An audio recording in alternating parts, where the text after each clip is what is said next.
Katra medical college को लेकर फिर एक नया विवाद छिड़ा जब आज पीडीपी की सदर महबूबा मुफ्ती ने इल्जाम लगाया है सीएम उमर अब्दुल्ला पे और कह रही हैं कि क्या कहीं ना कहीं वो जानते नहीं थे कि ये मेडिकल कॉलेज बंद हो रहा है, ये उन तमाम मेडिकल स्टूडेंट्स के मुस्तकबिल का सवाल है और इस पर सीएम को बात करनी चाहिए। और कहीं ना कहीं कहा कि जब ये मेडिकल कॉलेज बंद हुआ ऑफिशियली, सीएम उमर अब्दुल्ला ने एक दिन पहले हिंट दी थी और उन्हें चाहिए कि इस वक्त वो बच्चों के फ्यूचर का सोचे और सेंटर में ये मुद्दा उठाए। इस वक्त हमारे साथ जम्मू कश्मीर नेशनल कॉन्फ्रेंस के सीनियर लीडर सलमान सागर जुड़े हैं, मजीद बात करते हैं। सलमान साहब, किस तरह से देख रहे हैं जो ये बयान आया है?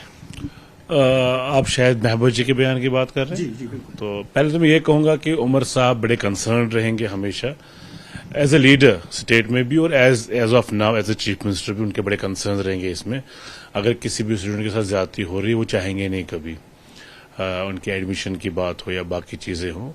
तो वो इनफैक्ट अभी रिजर्वेशन के बारे में उमर साहब ने बात की, क्या हमने अपना काम किया हुआ है।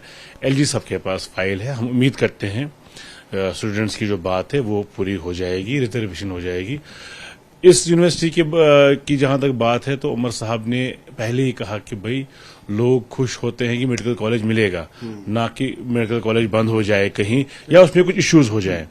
तो उमर अब्दुल्ला साहब का कंसर्न है, वो चीफ मिनिस्टर है, वो इंश्योर करेंगे कि इन स्टूडेंट्स का जो एकेडमिक ईयर है, जो इनका साल है, वो ज़ाया ना हो जाए। वो इंश्योर करेंगे, टेकअप करेंगे मिनिस्टर के साथ। जहां तक सवाल है हमारे मुखालफिन का जो इसको बोलते हैं कि उनको हिंट था, मैं ये मान के चलता हूं सबसे बड़ा हिंट उनके पास था जब उन्होंने अलायंस किया, जब उनको बीजेपी ने मजबूर किया 2014 में कि आप अलायंस कर लीजिए। हिंट उनके पास था, उन्होंने 2019 में जो तबाही की। मैं बार बार ये कहूंगा, कुछ लोग कहते हैं आप 2019 से बाहर कब आएंगे, 2014 के अलायंस से बाहर कब आएंगे। हम कभी भी उससे बाहर आ ही नहीं सकते। Come on, try to understand this. हम 2019 के अलायंस से और उसके आफ्टर शॉक से बाहर नहीं आ सकते। वैष्णो देवी मेडिकल कॉलेज में ये जो हो रही है चीजें आज, ये उसी का आउटकम है।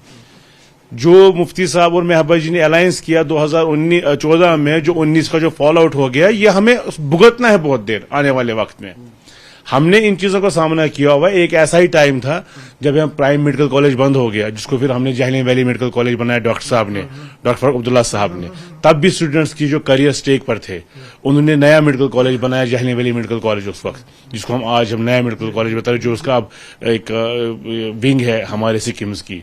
तो तब भी बड़े स्टूडेंट्स का करियर स्टेक पर था, मगर फारूक साहब ने कॉम्पेंसेटरी लेके इंश्योर किया जाया नहीं होना चाहिए। उमर साहब भी आज करें, चाहे वो मेडिकल स्टूडेंट्स हो चाहे वो किसी और स्ट्रीम के स्टूडेंट्स हो, हम तो इंश्योर करेंगे ठीक रहे। लेकिन ये जो सियासत है, बच्चों पर भी सियासत, ये कुछ लीडर से नया ही सीखा है। बच्चों पे सियासत करनी है, ठीक है, स्टूडेंट्स पे सियासत करनी है। तो महबूबा जी तो खैर बड़ी है लीडर हैं, वो चीफ मिनिस्टर रही हैं और एक जिम्मेदार लीडर हैं। उनको कम से कम एक्सप्लॉइट नहीं करना चाहिए बच्चों के एडमिशन को। उस पर भी चीफ मिनिस्टर को तनकीद का निशाना बनाना है। तनकीद का निशाना हम उनको बार बार बनाएंगे, क्योंकि मैं ज़ाती तौर पर कहता हूं हम उनको बार बार इस बात पकड़ेंगे। 2014 के अलायंस और वैष्णो देवी यूनिवर्सिटी के जो आजकल रिजल्ट्स आ रहे हैं, जो हो रहा है, ये उसका फॉल आउट है और ये हमें भुगतना पड़ेगा इसके लिए। बहुत शुक्रिया। न्यूज़ 18 के लिए आफाक शाह के साथ श्रीनगर से मैं सरोज कपूर।